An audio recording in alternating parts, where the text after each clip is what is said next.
বিয়ের পর থেকে সরস্বতী পুজো আমার বাড়িতেই কেটে যায়। যখন আইবুড়ো ছিলাম তখন সরস্বতী পুজো নিয়ে একটা এক্সাইটমেন্ট ছিল, কারণ তখন স্কুল কলেজে যেতাম, বন্ধুদের সাথে আড্ডা মারতে যেতাম। তবে কালকে আমাদের নাচের স্কুলে একটা ছোট্ট গেট টুগেদার ছিল সরস্বতী পুজো উপলক্ষে। তার জন্য ঝটপট সন্ধেবেলা রেডি হয়ে নিয়েই চিনিকে নিয়ে চলে গেছিলাম নাচের ক্লাসে। নাচের স্কুল আমাদের বাড়ির থেকে খুব একটা দূরে নয়, একদমই বাড়ির কাছে।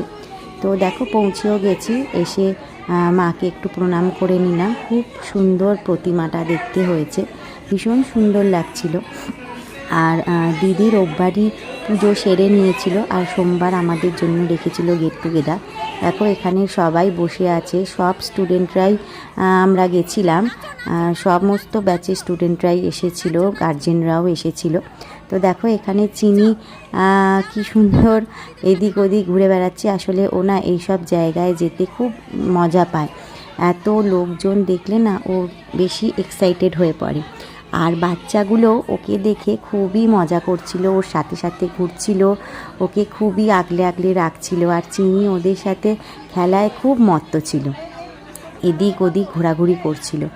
তো যেতেই তো দিয়ে দিয়েছিল আমাদের গরম গরম সিঙ্গারা আর ভেজিটেবিল চপ, তার সাথে ছিল গরম গরম কফি।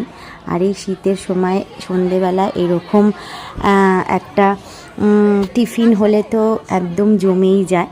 তারপর আমাদের সব ফ্রেন্ডসরাও চলে এসেছিলো, তাদের সাথে একটু ফটো তুলে নিচ্ছিলাম, আড্ডা মারছিলাম, মজা করছিলাম। আসলে ক্লাসের ফাঁকে তো এরকম আর আড্ডা মারা হয় না সবার সাথে, তাই জন্যই এই গেট টুগেদার। তো সমস্ত কিছু সেরে দেখো প্যাকেট হাতে আমি বাড়ির দিকে রওনা দিয়েছি। আর চিনি চলে গেছে তার পিপির বাড়ি, সেও কিছুক্ষণ পর চলে আসবে। তো কেমন লাগলো ভিডিওটা জানিও, টাটা।